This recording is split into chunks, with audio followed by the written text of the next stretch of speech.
My word.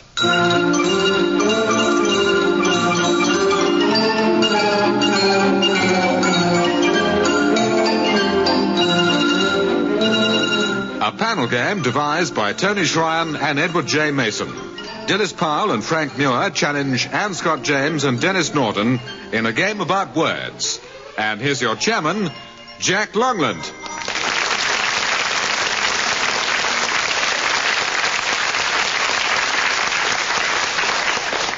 Well, we go straight into round one, and that tries to test their respective vocabularies.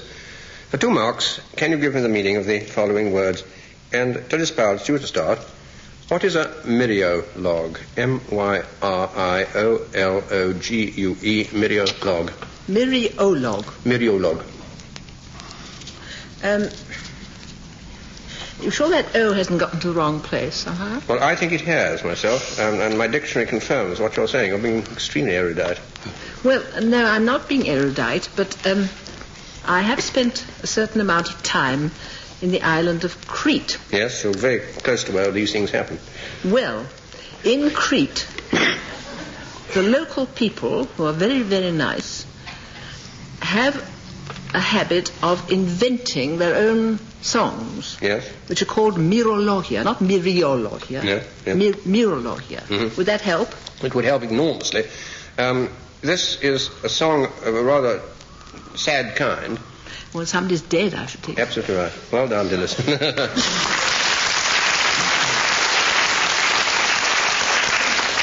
It's an off-the-cuff funeral song composed and sung by a woman about somebody whom she loves who is dead. Well done. 2 marks, Dilys. Denis Norden, what is a Waterbury? Just like that, water and B-U-R-Y put together. Waterbury. Water, B-U-R-Y. Yes? Would be kind of maritime undertaker. No, that won't help. Is there any clue at all in the word? Is it anything to do with water or... None whatever. Not political. No, it isn't. Close enough. A later version of much the same object was called Ingersoll. Is it a watch? Yes, it's a cheap watch. They were originally manufactured by the Waterbury Clock Company of Waterbury, Connecticut, United States. And a later example, I think, which I had when I was a boy, was a thing called an Ingersoll, which then was 5 bob. Now it's Anne Scott James' turn. And what is a Snickersnee? S-N-I-C-K-E-R-S-M-E-E, Snickersnee. Well, as in the case of that Cretan word, I think a letter's got transposed, and it should be Snickersnee. And it's a kind of short pair of cycling pantaloons. It's short, but it's not a pair of cycling pantaloons. Are you not agreeing with me that a letter's got transposed? No, not allowing you any of that. Well, then it's a sort of a giggle. I think Snickersnee, you know, sort of... it produces something... A sly, wry, a boring kind of laugh at an inferior joke. No, I think you would not find this a joke at all if it was used against you. If it was used against you, Is it some kind weapon? Yes. Yeah. A catapult, the kind of thing that David used against Goliath. I think a sling and a sling. Does it sound much like that as Snickersnee? No, it sounds like a thing that you cut undergrowth with. Yes. Cut grass with. Yep. A flick knife. That's it. That's it. It's near enough. 1.5. It's a cut and thrust knife used very much in infighting. It's mentioned in the Mikado. And 2 Snickersnee is to do somebody in that way. I think about 1.5. Frank Muir, what's the meaning of Rantipole? R-A-N-T-I-P-O-L-E, Rantipole. Rantipole. It's a condition of, isn't it? Pole. No, don't think it'll help. It's 16th or 17th century, isn't it? Yes, it's exactly 1700. Oh, that was half a mark's worth, isn't it? Anybody's money. Rantipole. It's a Rantipole. A Rantipole? Is it a chap? Mm. A very jolly one. Yes. It's a very jolly one. Is it a rhodomantander? Not far wrong. Well, three-quarters of a mountain. Is it a chap who bags and blusters? Yes, this will do, yes. You've not got quite the right nuance, but you're very much in the right team or street. There is a song, I'm sure, the story that Gladstone used to dance round the bed with his wife, calling her a rantipoling wife. Yes, that'd be absolutely, that's the other meaning of it. So there. Seems highly unlikely. Well, I think I'm going to get your 2 marks. In Delicious. Dilys' sense, it's a romp used as describing that kind of female who dance like anything. When it refers mainly to males, it's a wild, ill-behaved, or a reckless person. It can also, in a rather nasty way, again with women, mean a termagant or scold. I think you're near enough to get your 2. The origin and how it came to mean this is totally obscure. At this point, I give Frank and Denis quotations, one each, to think about for their stories in the last round. And Frank, yours is "Pop goes the weasel," and yours, Denis, is "Hard words break no bones." Well, now we have a round of origins and derivations. This is a team effort. For 2 marks, the teams have got to tell me how the following words or phrases originated or were derived, and they can do it together if you find that at all easier. Dilys, Powell and Frank Muir, your word is laconic, Laconic. Laconic? Laconic. Well, that comes from the Greek, doesn't it? Yes. The Greek conic. Laconic. Laconia it comes from. And where was that? It comes from Laconia, where Sparta was. And what did it mean? Well, it would mean that if a fox bit your vitals, you wouldn't say a word. And perhaps if you were saying any words, what would they be? Very brief, so just 4... Usually about 4 letters. I can't fault them. This is absolutely right. It means of or pertaining to Laconia, which is the part of Greece where Sparta was. And the Spartans were noted for being very brusque and sententious in their speech. And so it means very concise or pithy, your money or your life, something like that. 2 marks. And Scott James and Denis Norden, yours is Galoshes, Galoshes. Or you can spell it Gol. I don't know. I think it's an onomatopoeic. It's for going glosh, glosh, glosh. Glosh in the puddles. mud, Yeah. in puddles. Yeah. We think this is a highly... If you wear loose galoshes and you walk through a puddle, it goes glosh. And I think they started does, with but- Jeremy Fisher, don't you think? And they started a long way back beyond Jeremy Fisher. Then? Yeah. In fact, in the kind of time about which the last question, which had just been answered, was. Galoshes Oh, go now back... listen, Galos the Greek for milk. So it's the sound of milk. It's a milk pail. Most It's ingenious. not what you may think. Most rubber ingenious. overshoes. But in fact... No, they weren't originally. I don't think of the Spartans as wearing galoshes. If they could let a fox bite their vitals, surely they could walk through puddles without galoshes. Just a thumb or two. Yes, but before Are they... you attributing it to the Greek period, the classic Greek period? I am, yes. Yes. No. And before they had rubber galoshes, there were other ways of keeping your feet out of the wet. Still. Still. Yes. Well, very tiny still. Pattern, sort of. That's right. Galoshes comes from a Spanish word galosha, meaning wooden shoes, or in French similarly. And they both probably come from kalopaus, a Greek word, meaning a shoemaker's last, which was also wooden.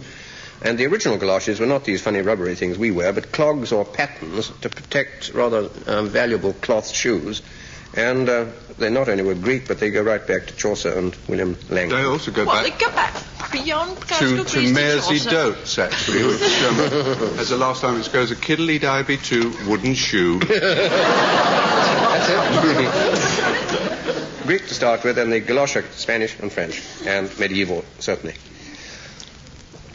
And here we have some dialect words, variants of the English still spoken in certain parts of Britain, though not perhaps all of these are spoken today.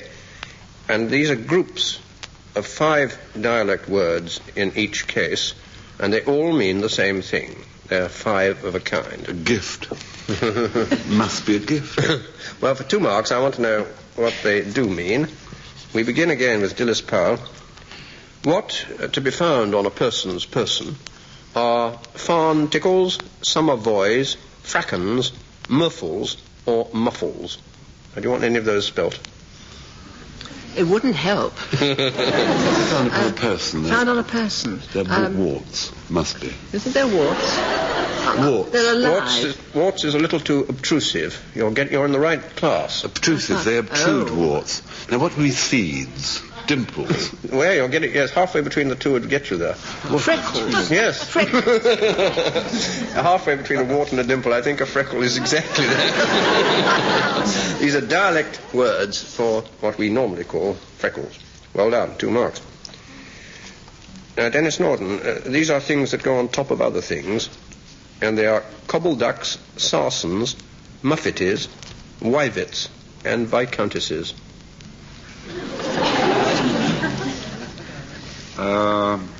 These are dialect words for corns, I suppose. You say, oh, I've got a right Wivet on my left. My Viscountess is really giving me jip today. I can tell it's going to rain. A building word. It's a building word, right? That's right. Sarsen is a stone. That's it. Oh, that's right. You're in the right class. And do we have cobble? I said things that go on top of other things. Cobble something it was, wasn't it? No, think of the sort of toppitiest thing you can think of. Chimneys. Oh, no, you beat me. I'm sorry, I forgot that. Televisioneer. It's dialect words, old-fashioned 16th century dialect words for televisioneer. They had the power of the sight in those days. Now, disregard the things that stick out of the top of your house and concentrate on the top, Dennis. The roof. Yes. What are these? Different kinds of roofing. Yes, and a particular... Tiles. Tiles or thatch. Slates. Yes. Thank you. I heard the sibilant S in the tarpaulin. You crept... Corrugated iron. Started. You've crept home, 1.5. These are slates of different sizes used for roofing. And now, Ian Scott James, what in children's vocabulary are scribs, screams, skinch, boozy, or blobs? Ink blots. No, it's an activity or the end of an activity. It isn't one of those sort of tossing up games, what we used to call tossing up games, where you pick teams, where you pick sides. No, it's the end of something which has been happening, and that something was very disputatious.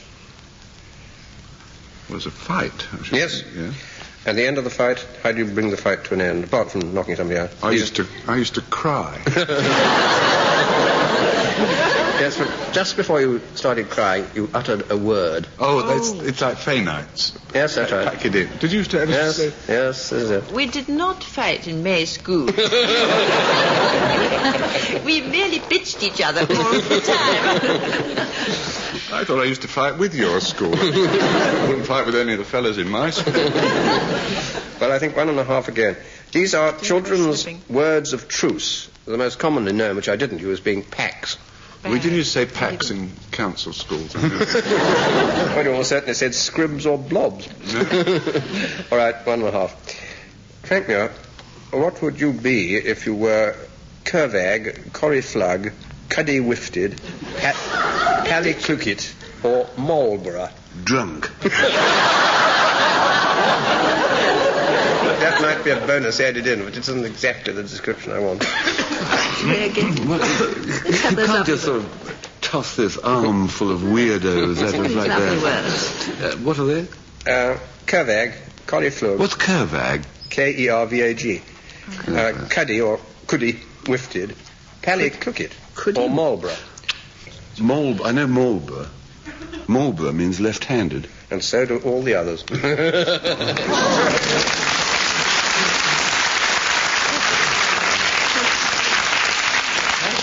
And now we come to the last round and go back to those quotations I gave Frank and Dennis at the beginning of the programme. On this occasion, the marks will be awarded on the length of the applause from the audience here in the theatre. And if you remember, Frank, your quotation is, "Pop goes the weasel."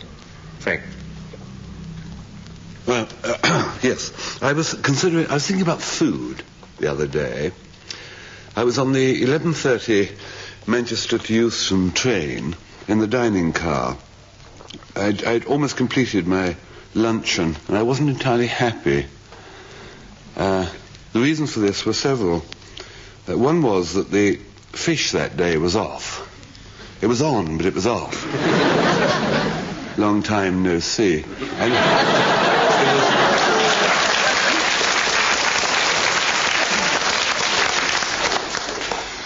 I wrestled for 10 minutes with a tiny white plastic cube wherein lay a small piece of frozen unspreadable butter.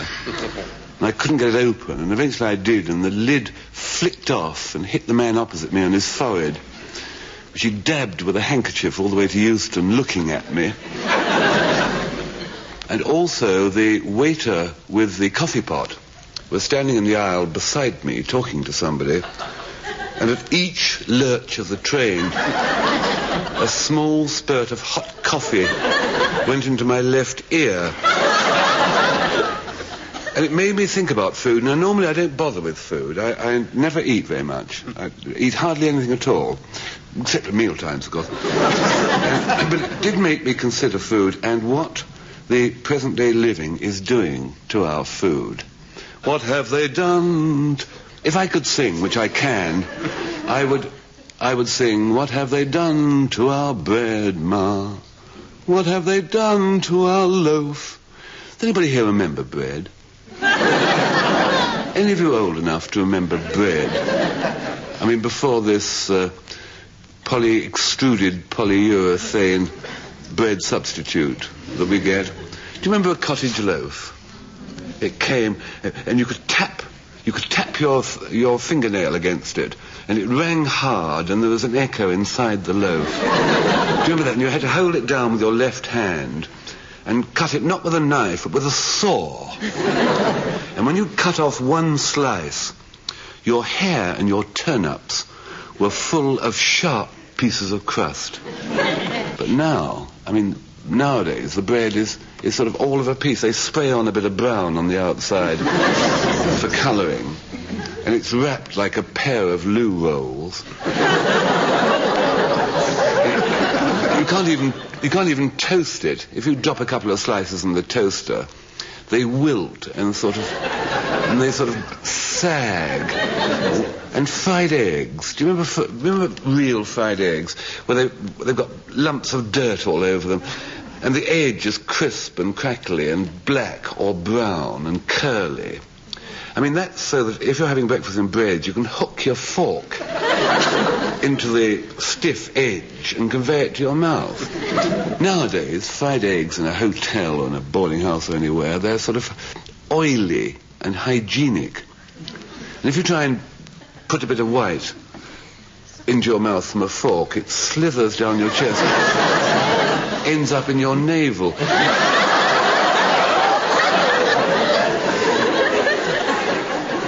Anybody old enough to remember rissoles? All the old meat bits and onion and herbs and a bit of egg and all clamped together between the sweaty palms of the cook, moulded into shape and fried. Nowadays, it's the only thing you can get remotely like a rissole is a hamburger. And you have to go to pop places like the American Disaster or the American Success or Hard Rock to buy the modern equivalent of the rissole, and pop music going in one ear and out of the other and eating off plates with pop art on them. All rather sad, isn't it? I don't mind really the way things are going, that tasteless goes our bread and dull goes our breakfast. But I think it's terribly sad that pop goes the rissole.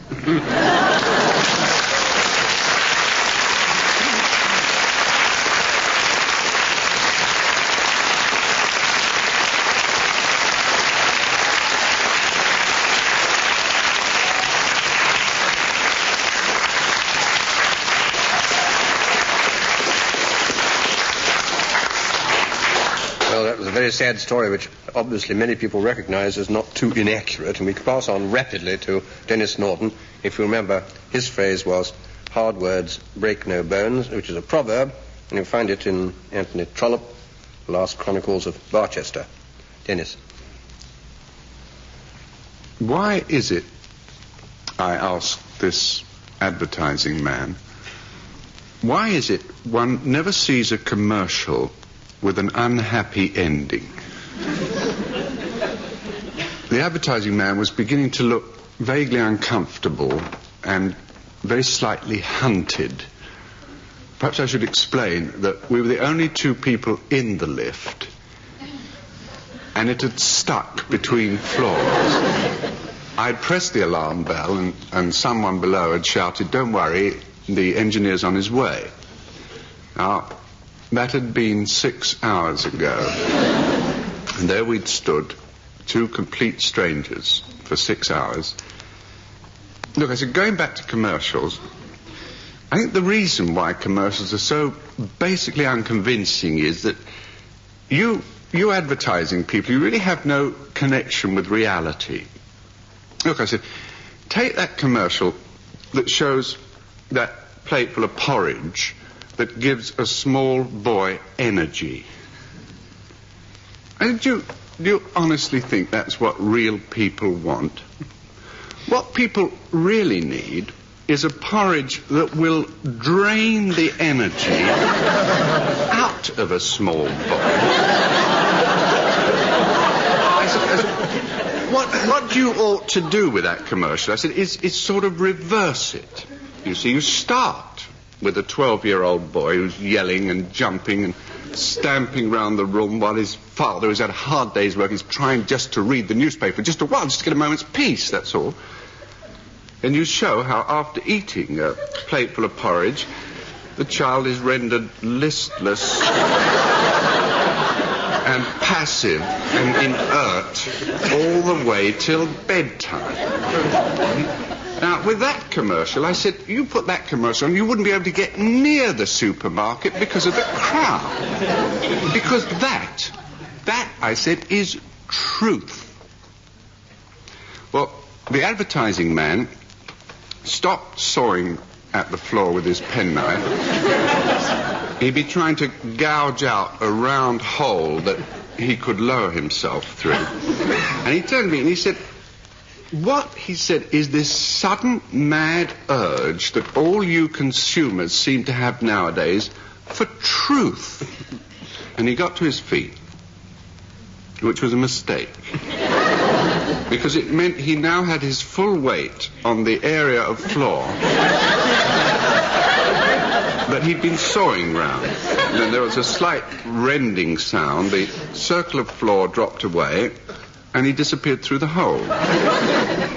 Did I mention that the lift was between the 5th and 6th floor? I dropped to my knees and peered down, and he was lying in a peculiarly twisted position. He claimed, sir, it was entirely your fault. The character voice there is an attempt to reproduce what the police sergeant on the ground floor said to me when I was finally rescued. He said, may I ask you, sir, what you did to him? I said, I didn't do anything to him. Nothing. I was merely giving him my theories about adverts.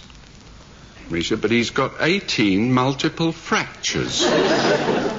In which case, Sergeant, I said, it cannot be my fault. And why not, sir? Because, I said, and I quoted the proverb, adverts break no bones.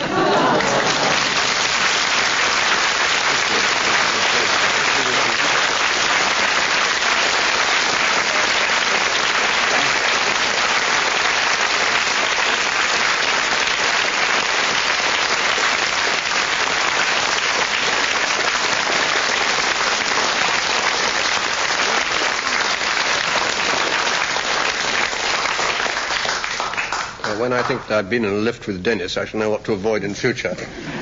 And by your vote, ladies and gentlemen, Denis Norden wins the contest of the two stories, but for the programme as a whole, the winners are Dilys, Powell and Frank Muir, and that brings to an end this edition of My Word.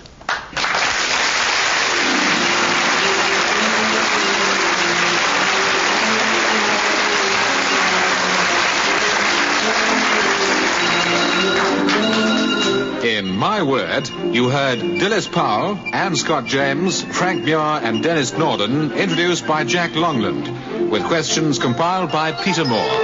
The programme was devised by Tony Shryan and Edward J. Mason and presented by the BBC.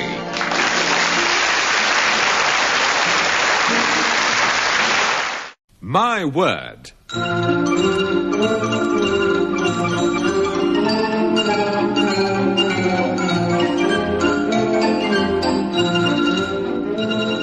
A panel game devised by Tony Shryan and Edward J. Mason. Dilys Powell and Frank Muir challenge Anne Scott James and Denis Norden in a game about words. And here's your chairman, Jack Longland.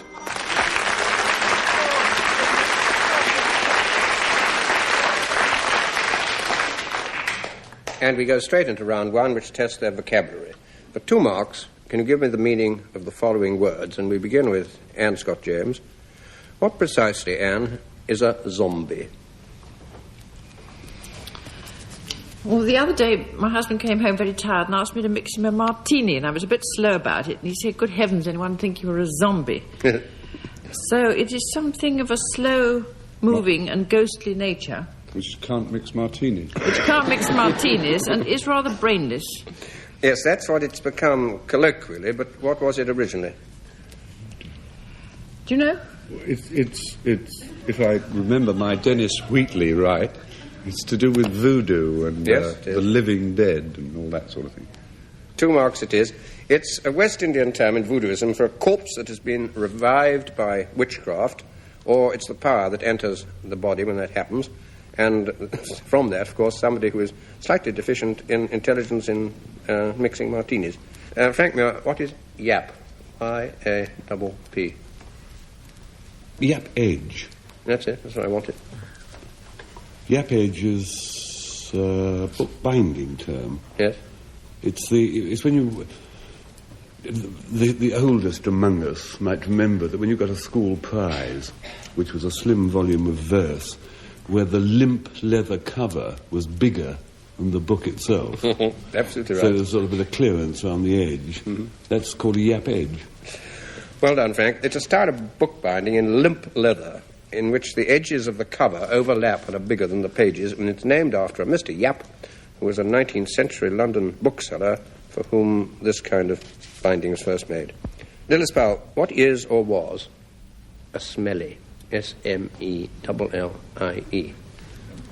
A Smellie was a form of cinema in which you sat in the cinema and curious odours, or sometimes perfumes, wafted past you, which gave you the idea of what was going on. Jolly good. Absolutely right, Dilys. It wasn't very successful innovation. Far from successful. No. True. Absolutely true. Did you ever see one, Dilys? Did you ever go to I one? smelt one. You smelled one, yeah. Yes, the idea was the smell was supposed to be synchronized with the picture and with the action, as Dilys has said. That didn't always go quite right. It was tried out in the United States, I think, in the early 1930s, and as Dilys has said, it was a complete failure. 2 marks. Denis Norden, what is Euphory? Euphory? Mm-hmm. Euphory.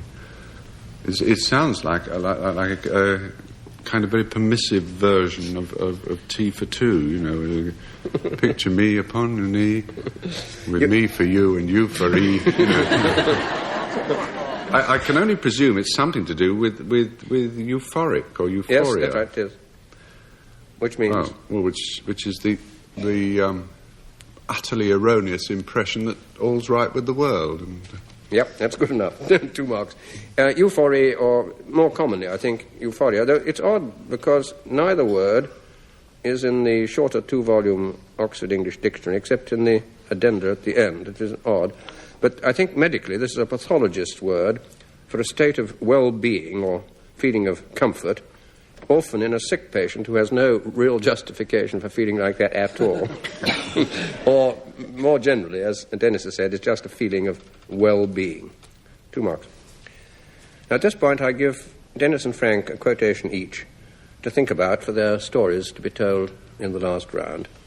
And Denis, yours is double, double, toil and trouble. And for you, Frank, A woman's work is never done. Well, now we have a round on a topic in which men tend to be interested. Here are some male observations about the female sex. For 2 marks, I want you to tell me who wrote them, and also for no marks at all, whether you believe the observation to be roughly true. Anne Scott James, the silliest woman can manage a clever man, but it needs a very clever woman to manage a fool. That'll do your next week's column for you. The silliest woman... Woman can manage a clever man, but it needs a very clever woman to manage a fool. Well, that is an epigram which is pretty meaningless. That's for no marks, isn't it? Discuss. Discuss. Would Mrs. Hawksby help you? Kipling, I gather. Rudyard Kipling comes from Plain Tales from the Hills, and the story is predictably called 3 and an Extra. Now, Frank Muir, every woman is at heart a rake. Is it Disraeli's novel? It's a century earlier than that. A whisper in my left ear says Alexander Pope. Absolutely rightly. No, It's Pope Moral Essays to Mrs. M. Blunt. Now, Dilys Powell, I expect that woman will be the last thing civilized by man. Well, you can always hear the hackles rise. There's a sort of draft from the rising hackles. Turn it the other way around and I'll say it's true. Not Bulwer Lytton. No. It's George Meredith. Yes. From The Ordeal of Richard Feverell, Yes. Chapter 1. Yes. Now, Denis Norden. A woman is only a woman, but a good cigar is a smoke. If you watch television commercials, that would probably be Hamlet. but it was Kipling. Yes. And he really can't be trusted, actually, because he also wrote "The woman is a rag, a bone, and a hank of hair." Yes. And it makes you wonder how a fellow who went out with girls who looked like that could write such nice poetry. Obviously knew nothing. Well done, though. It's a poem of Kipling's, The Betrothed, and there are other nice lines, too. There's peace in a ladder of Nyaga, there's calm in a Henry Clay. But then a woman is only a woman, but a good cigar is a smoke. 2 marks. Well, now a round of words or phrases or names that have something in common. For 2 marks, I want you to tell me what that common denominator is. Anne Scott James, candle snuff, dryad's saddle, spindle shank, blusher, and destroying angel. They are all, as is very well known, different kinds of fungi, Jack. Absolutely right. Comparatively common fungi, all found in the British Isles, and some of them are edible and some are not. Frank Muir, Sir Christopher Wren, Scarlatti, Captain Kidd, Nell Gwyn, and the last dodo. What have they in common? They are all, with the notable example of the dado, dead. Yes, so that is hardly... They're all feathered except 4 of them. Christopher Wren, Scarlatti, Captain Kidd, Italian Nell Gwyn. composer, a pirate, a royal hooer, and an extinct bird. Yes. They all died in the same decade of the 17th century, I should say the penultimate decade. That'll do. It isn't absolutely right, but it's good. They were contemporaries. The last dodo was killed, as you say, in Mauritius in 1680, at which time all the others were still alive. So that they were all alive at the same time, but some of them died in the 18th century, so you can't say they all... they didn't all die in the same century. They're all alive at the same century. All right, 2. Dilys Powell, Sophia of Brunswick, Caroline of Anspach, Charlotte of Mecklenburg-Strelitz, Caroline of Brunswick, Mary of Teck, and Lady Elizabeth Bowes-Lyme. They were all royalties. They all became royalties. Yes, but what linked them together? Apart from that. They were the same family, female royalties. Yes, but think about the men. Well, they're all married chaps. They all married kings. Yes, they all became queens through marriage. Yes, but they married particular chaps. They all married Georges. Yes. George the First to George the Sixth. Each of them married a king called George. It's good question, said he reluctantly. But everyone was an Enery. You never will you, or Sam. Well, now Denis Norden again. Stee-loops. Pardon? S-T-E-E, loops. Star loops. Sway circles. Shun hooks. And semicircle W's. And there must be young ladies in the audience who must keep quiet. Corsets. Yeah. I up to semicircle W's, I was on a very good line about it being they're all surgical bit thing, you know. It isn't ladies' rowing clubs or something. They might belong to a rowing club, but this would be in their spare time, whereas they are using these things in their office time. Office? Oh. Is it Greg shorthand? Yeah, now you're getting there. Now you're getting there. If it isn't Greg, try the other. Is it well, I tried to teach myself Pitman's. All I could remember was all I can remember is upward L. Whatever that is. These are terms used in Pitman's shorthand for describing families of outlines. That is, the shorthand symbols that have a generic shape when representing particular phonetic sounds. Well, now we come to the last round, and therefore go back to those quotations which I gave Denis and Frank at the beginning of the program. And on this occasion, the marks will be awarded on the length of the applause from the audience here in the theatre. And if you remember, Denis, your quotation is double, double, toil and trouble. I had that dream again last night.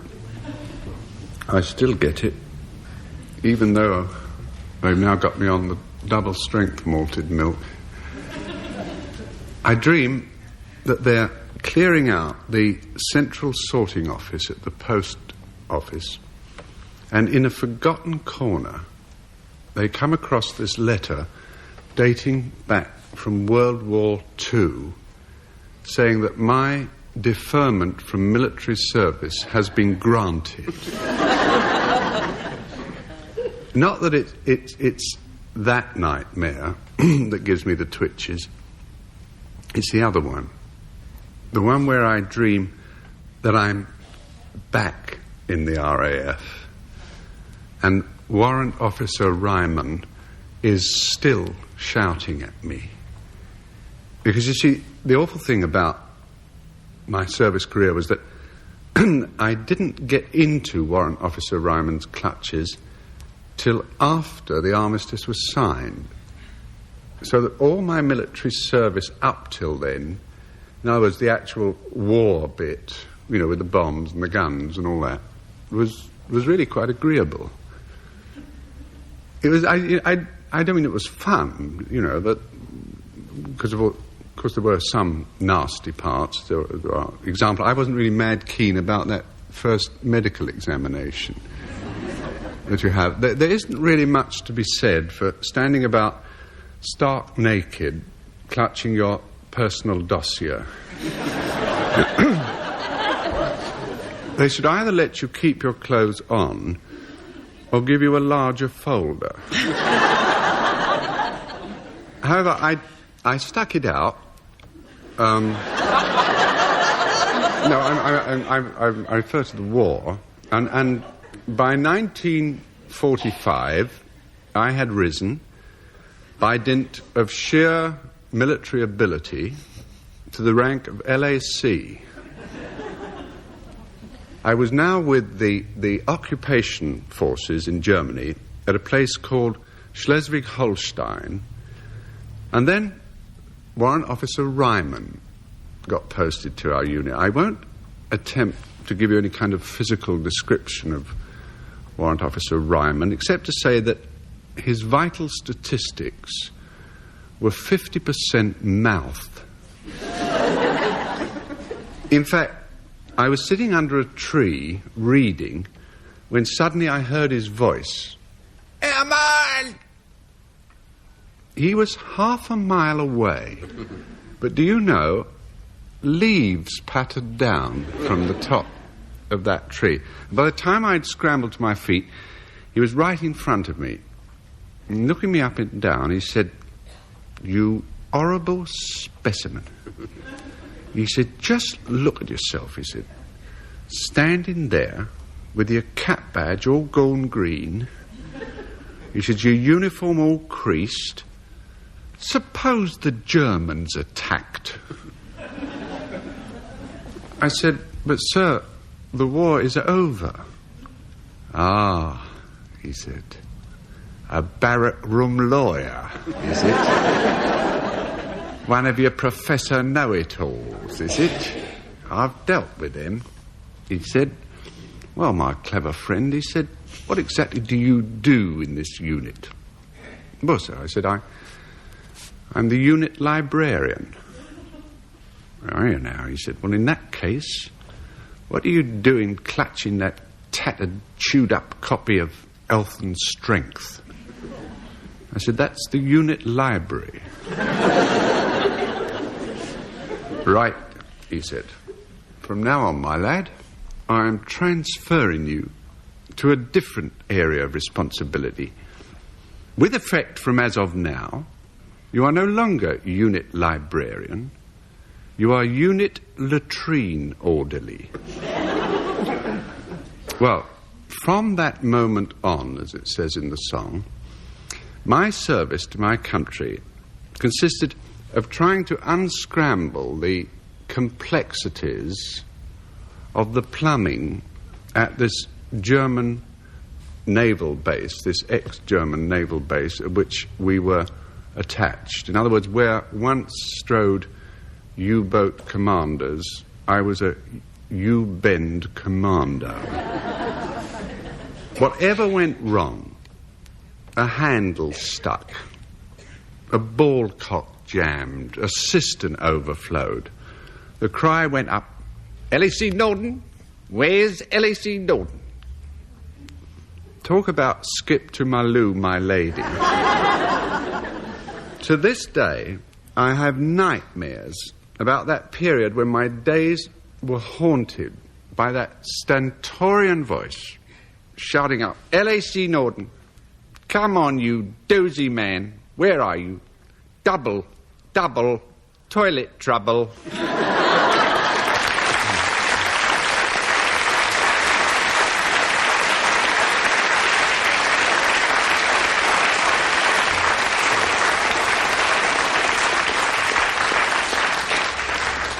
Well, I doubt if Shakespeare's Macbeth, from which the quotation originally came, would have recognized that version of the Witch's Cauldron song.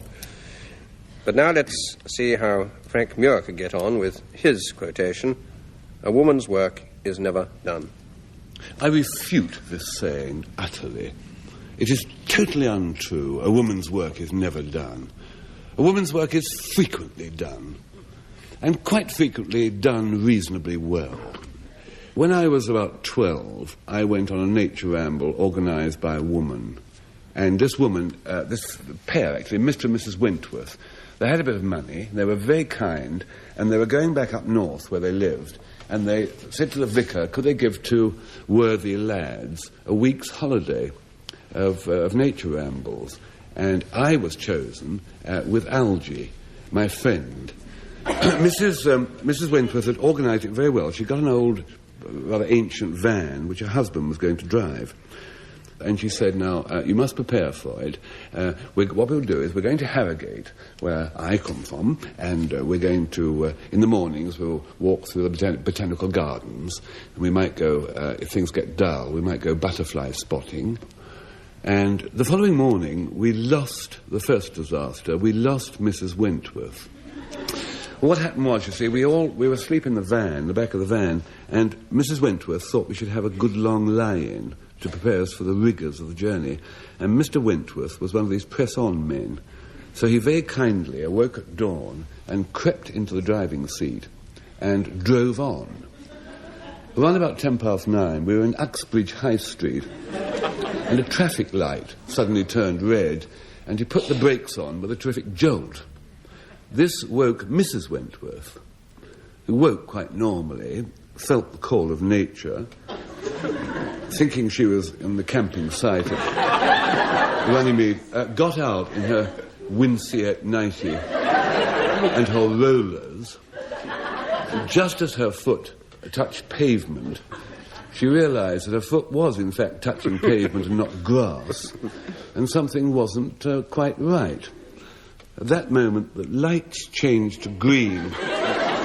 Mr. Wentworth Day drove on, leaving the vast Mrs. Wentworth Day in Uxbridge High Street at 9:10 in her nightie. It was the last I've heard of her. She was remanded for psychiatric observation by the Uxbridge JPs for 3 weeks. We didn't notice her loss until about 11 o'clock, and Algy and I and Mr. Wentworth had a conference, and he said that we should press on. It's what she would have wished. And a new light, his eyes dried up, and he seemed a different man without her. He said, we'll have a real man's holiday. He said, I come from Wigglesworth. It's a little village near the Fells. I'll tell you what we'll do. We'll go to Wigglesworth, we'll make up for Fountains Fell, 3,000 feet above sea level. There, we'll make for Malham Tarn.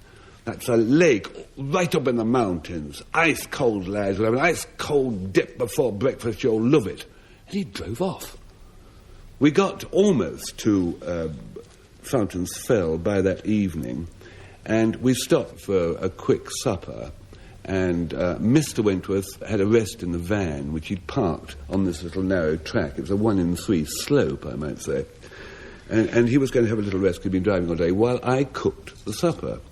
So we got our sleeping bags out, Algy and me, and I said to Algy, go and get the food and get me a couple of stones that I can make a fire so the draft comes and cooks our bangers.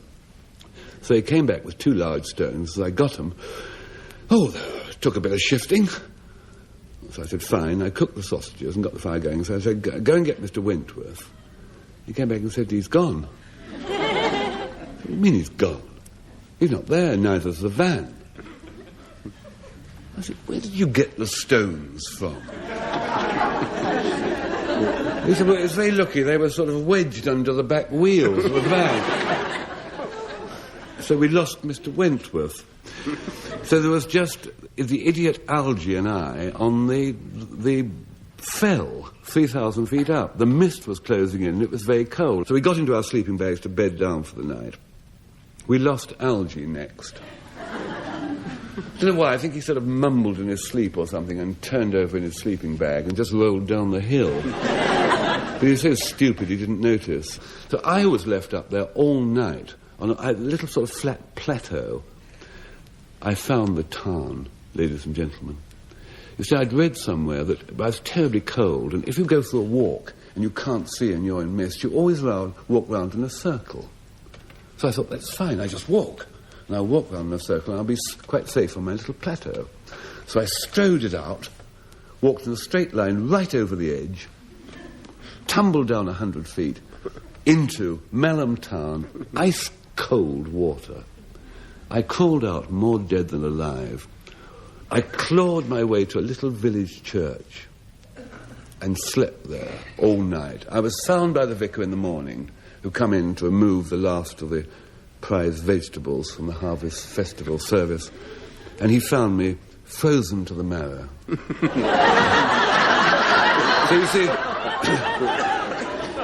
So you see, that's a male's idea of a nature walk, to slog round an ice-cold Malham tunnel. Now, a woman's idea, you see, is so different. Think of what her idea was: butterfly spotting, hedgerows, river.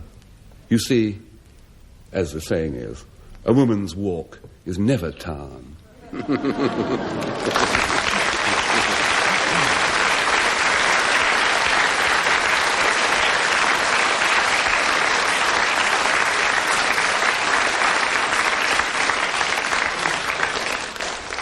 Now, ladies and gentlemen, by your vote, Frank Muir wins the story, and it so happens that he and Dilys Powell also win the entire contest.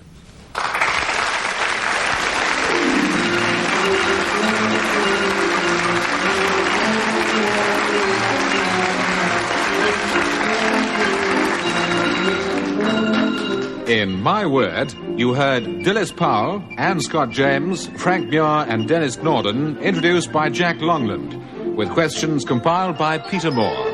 The programme was devised by Tony Shryan and Edward J. Mason and presented by the BBC. You've been listening to My Word from the BBC, heard each week at this time. My Word.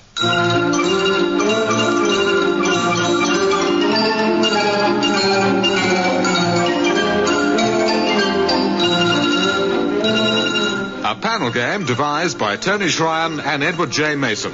Dilys Powell and Frank Muir challenge Anne Scott James and Denis Norden in a game about words. And here's your chairman, Jack Longland.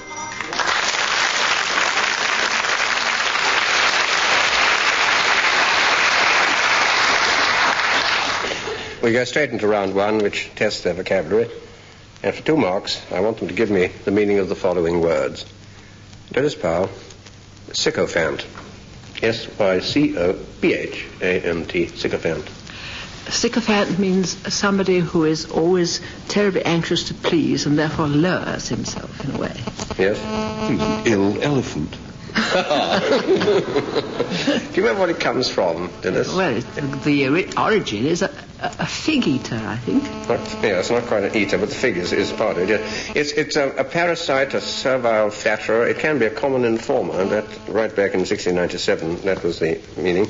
There's a very improbable Greek explanation, which not everybody believes.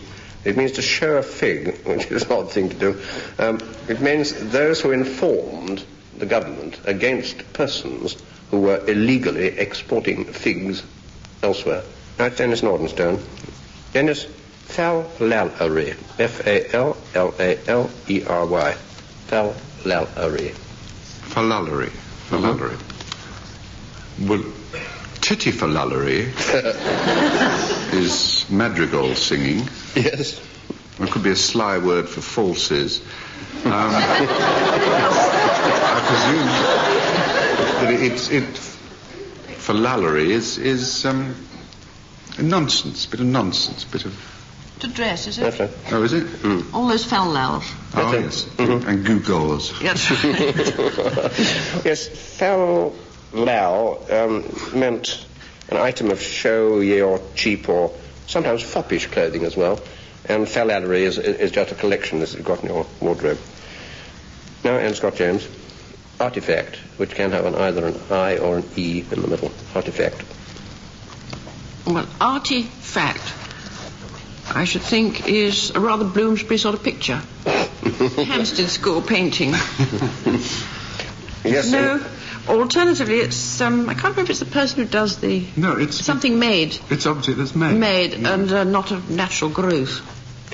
Or it's the person who makes something rather than... No, I wouldn't do that. It's the thing made, is it? Artificer, yeah. Oh, yes, you're right. It's the thing made. Engine room or other. That'll do. And in archaeology, you'll get your 2 marks.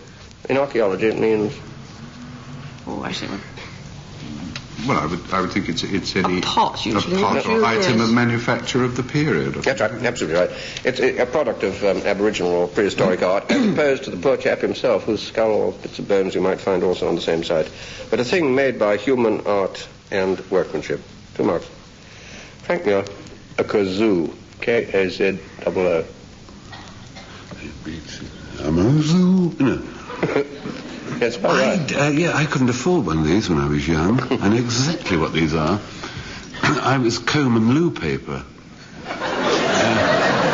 You put comb across... Do children still do this? You're in the right key. You put comb and loo paper over comb, and you hum across it, and it tickles your lips, which is a bit awkward. If you can bear that... But if you were a rich lad and had 2pence, you could buy a kazoo, which was a torpedoed-shaped artifact, about the size of a cigar, and on top it had a little lipped orifice, across which was stretched a little piece of gauze and a piece of tissue paper, and you held the cigar torpedo-shaped to your lips and hummed through that, and it went... just like comb and paper, without tickling your lips. I am in difficulty here.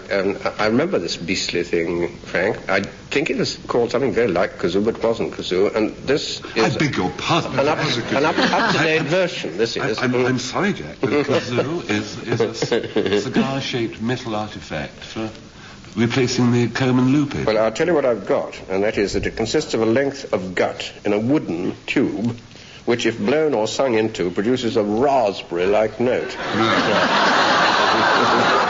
If I remember the thing you're talking about, and I really have forgotten the name, it's because it did exist, and I played one myself when I was a horrid little boy. Gosh, you did. But it wasn't quite kazoo. It was something like Kalamazoo or something. No, it was a kazoo. And the thing you're talking about was I think it was an American comedian called Bob Burns. Mm-hmm. He played, who used to play a very elaborate form of kazoo. All right, chums, you win. Yeah. 2 marks.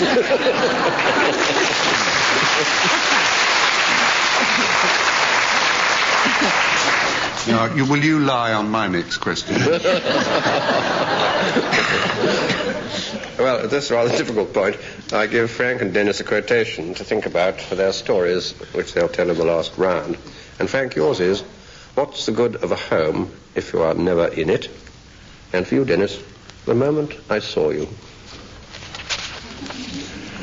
Well, now I have a round of popular misquotations. These are only just wrong, but they're wrong, usually in one word, and I want to get them put right. They're more often wrongly quoted, probably, than not. So 1 mark for correcting the quotation, and 1 mark for naming its source. And we begin with Dilys Powell. Pride goeth before a fall. It goes is the wrong word. No. You stick to the end of the sentence. Fall is wrong. Yes. Fall is wrong. Collapse. No. Well, let's know where this came from. Where does the quotation come from? It's an apophthegm. It's a proverb, but it has a particular source, which is not very difficult to find. Is it a racing thing, Fox's Book of Starters? You could hardly be more blasphemous. It's the Bible. It's from the Bible. Yes, it comes in the Book of Proverbs in the Bible, and the quotation is, pride goeth before destruction, and an haughty spirit before a fall. Denis Norden, chewing the cud of sweet and bitter fancy. It's a popular misquotation, is that? Chewing the gum. Yes. It's chewing the cod. It was it used to be a sweet and sour cod. It used to be a big dish. It's very difficult to work out what's wrong with something when you don't know what's right with it. Well, I think bitter's wrong. Have a shot at where it comes from. The only clue I'll give you is that you're in a forest. Of art. As you like it. Yes. It is As You Like It. It's Orlando who's in Act 4 and in love and in the forest of Arden. And he's just saved his wicked brother's life. But he's thinking about Rosalind, Ganymede, and he's chewing the food of sweet and bitter fancy. And Scott James, such stuff as dreams are made of. Well, it should be on, shouldn't it? Oh, that's right. And from? From The Tempest, William Shakespeare. Quite right. 2 straight away. Frank Muir, by the skin of my teeth. It doesn't mean anything, does it? I've never understood that phrase, the skin of my teeth. Oh. When I was about 11, I was subject to fads. And one of the fads I had was reading the Bible. And to escape with the skin of my teeth, this is, incidentally. Okay, yeah. How do you escape with the skin of your teeth? Very near show. Or by? You've only got a tiny little layer of skin on your teeth, and that's only in the evening. Well, I've got a sort of brownish yellow pattern. Yeah, absolutely right. But do you remember who said it? Job. Yes, it's Job, chapter 19.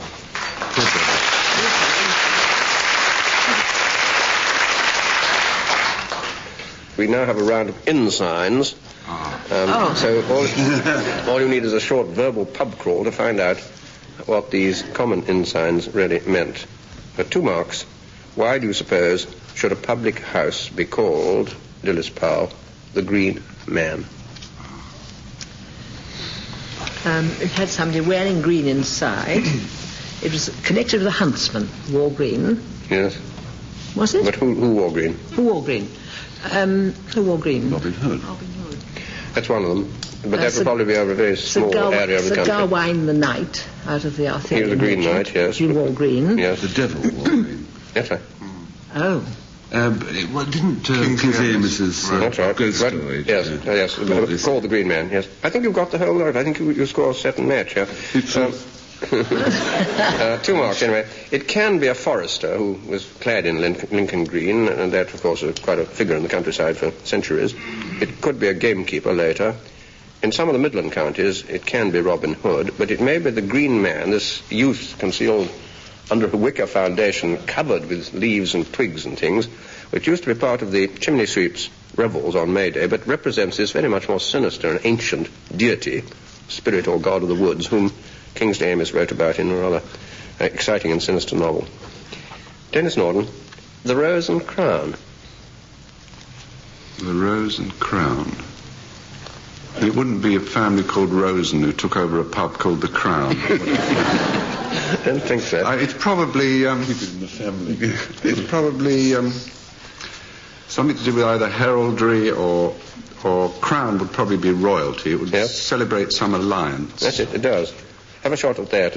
Think of royalty, and then what about rose? It's not very difficult in history. Well, would that be one of the... Wars of the Roses passed his way. The Wars of the Roses, either Yorkshire or Lancashire. Yep. The marriage, you probably can't guess, can you? No, not I can't. We'd be here all night. Well, it's a good shot, 1.5. It's thought to date back to 1486. Henry Tudor, Henry VII, married the daughter of Edward IV, who was Elizabeth of York, and therefore it brought together the crown and the white rose. You will find on many pub signs that it's a pink rose or a red rose, but they aren't historically very accurate. 1.5. And Scott James, the Talbot. This dates back to 1543. 1562. When my lord... Yes, exactly. When my lord Talbot... Talbot, actually. His name was Longbottom. Could you give us a tiny hint? Well, it went hunting with you. Couldn't be a horse, could it? No, It could be anything, you know. A hound. I'm going to give you 1 mark, but largely for effrontery, I think. It's the dog is on the inn sign, and it's a large white hound with long, droopy ears and strong powers of scent. It was used for tracking and hunting, with big sort of mouth as well. But it was also the badge, the heraldic badge of the Talbot family, with the Earls of Shrewsbury. And sometimes this in heraldry meant, when you said a Talbot, it meant a representative of a hunting dog, especially that born in their arms or on their arms by the Talbot family. But it is, I don't know whether... I don't approve of hunting. This is a very lugubrious dog. I don't think he'd approved of it either. Talbot. There used to be a Sunbeam Talbot, never mind. Only hunted on fine days. 1 mark. Frank Muir, The Goat and Compasses. Oh. Well, there's a totally unbelievable story that it's a corruption of God encompasses us, put up there by the Puritans and the Interregnum, I bet. That's right, but there is another one, and that is that it may be the Carpenter's Arms, because they were 3 goats, which seems rather a lot, and a chevron, which looks like that, and it looks as though it might be a pair of compasses. We'll buy that one, yeah. I think that's a more likely one myself. Anyway. Well, they didn't call it the Carpenter's Arms, though. We won't take up. 2 marks still. Oh, now we come to the last round. And we go back to those quotations I gave Frank and Dennis at the beginning of the programme. And on this occasion, the marks will be awarded on the length of the applause from the audience here in the theatre. And Frank, your quotation, if you remember, is, "What's the good of a home if you are never in it?" I'm in a very frustrated mood at the moment, because it's Dennis and I did this book of these My Word stories called You Can't Have Your Kayak and Heat It. And the response, well, locally, as far as I'm concerned, has been absolutely fantastic. I mean, my little local bookshop, I mean, it's, when I say it reached a triple figure, and all 3 went in the first... in the first fortnight, and eventually the chap in my local bookshop asked me about the next one. You know, he said to me, really, you must get on with another one because the potentialities are enormous. And, you know, for about 4 days, I worked at this. I didn't take one bit of food, except at meal times, of course. Not a wink of sleep all day. I just worked and worked. And suddenly I had this terrific idea. Don't ask me how I got there. How can you explain genius? But I had this idea of a character who's a criminal gnome. He's a sort of bent elf. Who I was going to call Norm. And immediately I started working out the plot of the book, which I think, you know, is pretty terrific. Because Norm, you see, we open the book on this meeting. There's Norm, the gnome, and there's his huge, great elf, who's Alf the elf. A great muscle-bound idiot, you see, who's the muscle man, the fixer, you know. And he's quite famous because he was photographed in the nude, rippling his muscles for a magazine, Elfin Strength. And there's Norm's girlfriend, who's a fairy called Mustard Seed. And she's always got a fag on, and she dances in the clubs. She dances under the professional name of Caustic Soda. She's a stripper. And there's also Puck, who's a rather epicene character. And the evening that the plot starts, they're all round at Musty's place. And suddenly Norm the gnome says, I'm fed up. I'm fed up with our gang just being cat burglars. I'm going to think big. I'm not just going to be a cat burglar all my life. I want to be a big man in crime. I want to be the Cesar of the undergrowth. I want a good life for Mustard Seed. I want to drive around in an Alfa Romeo. I want to have holidays, you know, swimming in cans. But you have slipped. Not beer cans, Alfie. I mean cans in the south of France. I'll fly Mustard Seed there, first class. We'll get taken on a cross-channel ferry. So I'm going to plan a big job. He said, we're going to rob a bank. And Puck, who was sort of combing his hair in the mirror, said, I know a bank where on the wild time blows. So that's what we're going to do. So I rang up my literary agent and said, I've got this marvellous idea for the next book. There's this character, you see, he's a bent gnome called Norm. You see, my agent said, you can't do that. You can't write a book about a gnome. Enid Blyton does that. The only excuse you could have for writing another book about gnome if you could write better than Enid Blyton. You can't do that. You never have been Enid Blyton level, and you never, ever will be Enid Blyton level. So forget it. So you see my frustration. Because my beautiful character, my little crooked gnome, you know, but as the literary agent said, what's the good of a gnome if you're never Enid?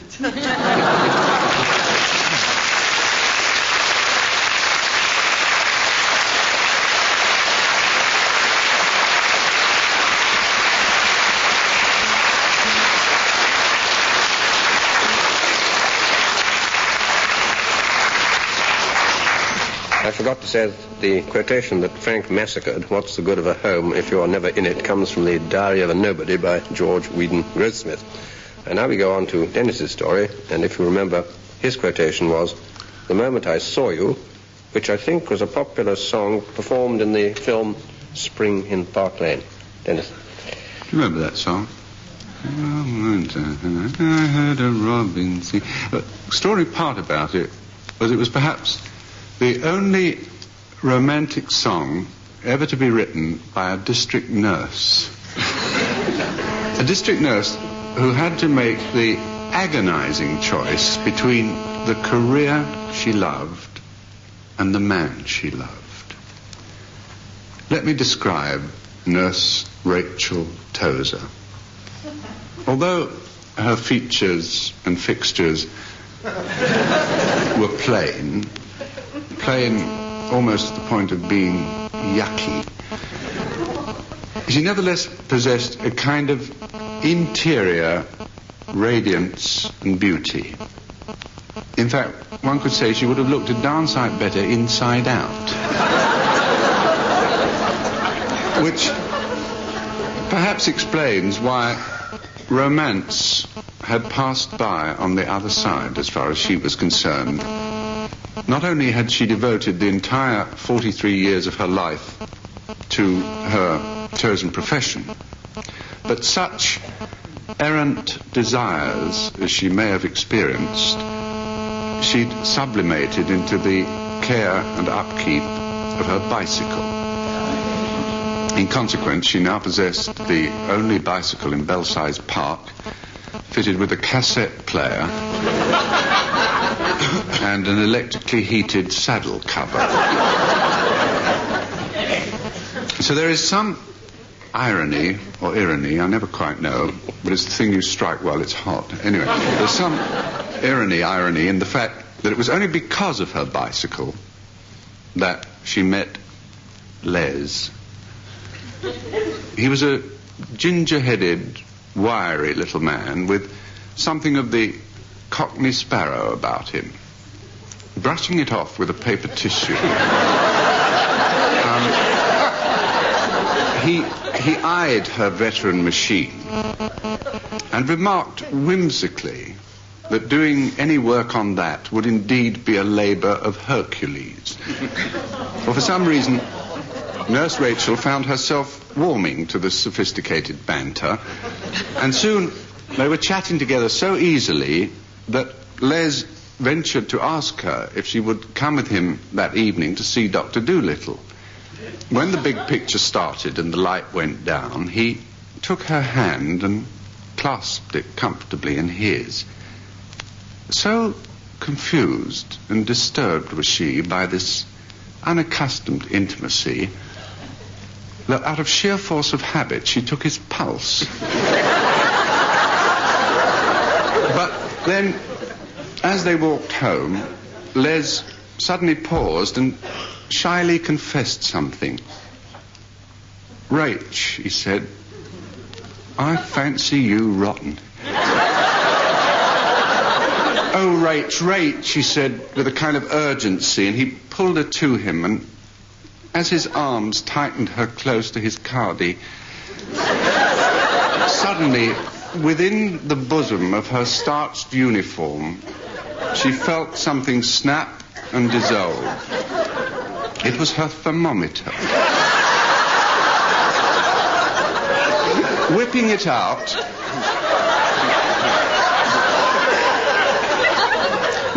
she saw that it read 139. And it was a centigrade thermometer. "Oh, no, Les, no," she said. "No, it can never be. I have my career. Oh, Les, I am a nurse first and a woman second." He said, "Well, Rach, can't you shift out of first and get into second?" "Look," he said, there's room for two in that bicycle shed. Please. Well, as Nurse Rachel paced her lonely room that night, she thought, was ever woman faced with a more agonizing dilemma? And out of her very indecision and her agony wrote that lilting melody which ever since lovers have hummed in moments of despair. Thermometers or you.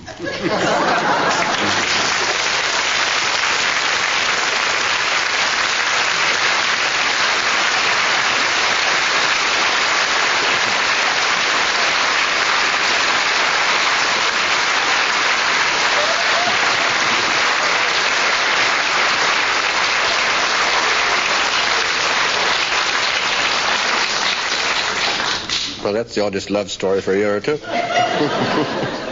And by your vote, ladies and gentlemen, Denis Norden wins the story contest, but in the entire edition of My Word, it's Dilys Powell and Frank Muir who win that.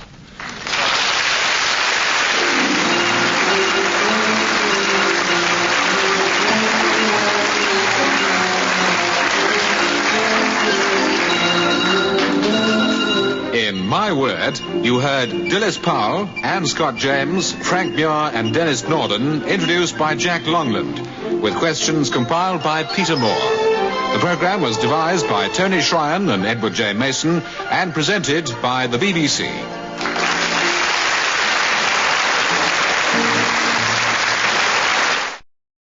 My Word.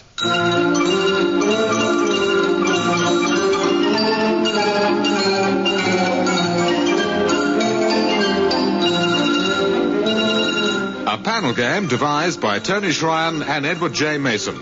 Dilys Powell and Frank Muir challenge Anne Scott James and Denis Norden in a game about words. And here's your chairman, Jack Longland.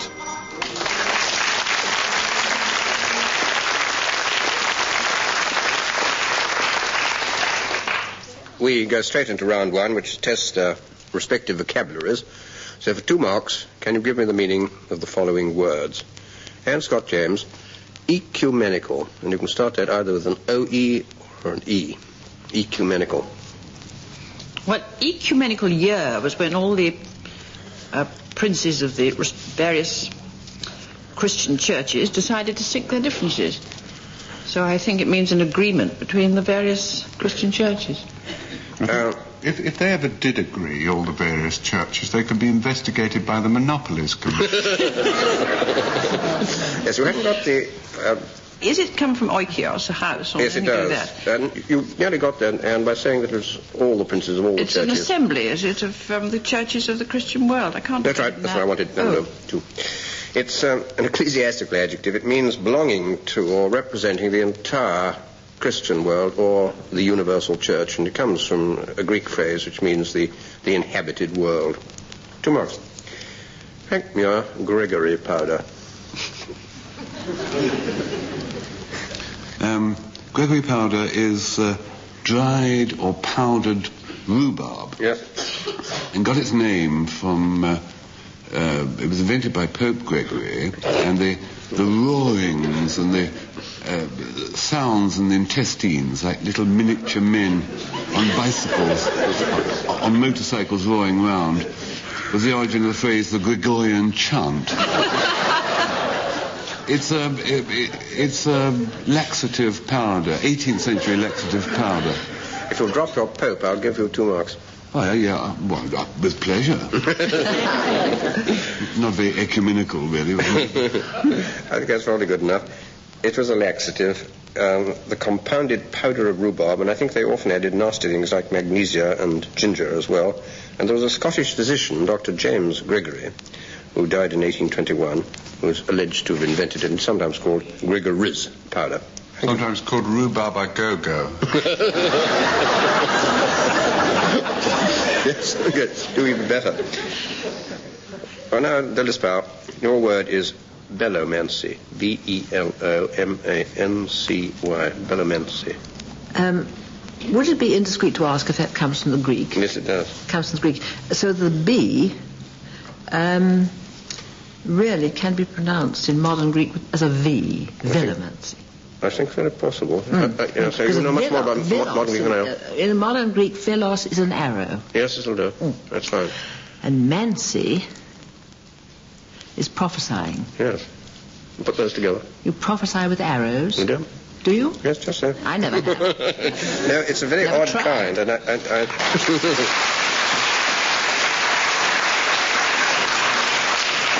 The modern view is as well, it's a lot of bull. Well, Dilys' impeccable knowledge of Greek derivations has got her there. Divination by means of arrows. Now, this sounds very improbable, but I'm told that you put different kinds of advice on little slips of paper or parchment, and you tied those onto the arrow. And the arrow that was shot farthest, you took the advice written on that arrow. You must have got some very odd results, I think. That's bellomancy. Sorry. Denis Norden. Snip, snap, snorum. Snip, snap, snorum? Mm-hmm. Well, that's an ancient word for what happens if you fall asleep in the barber's chair.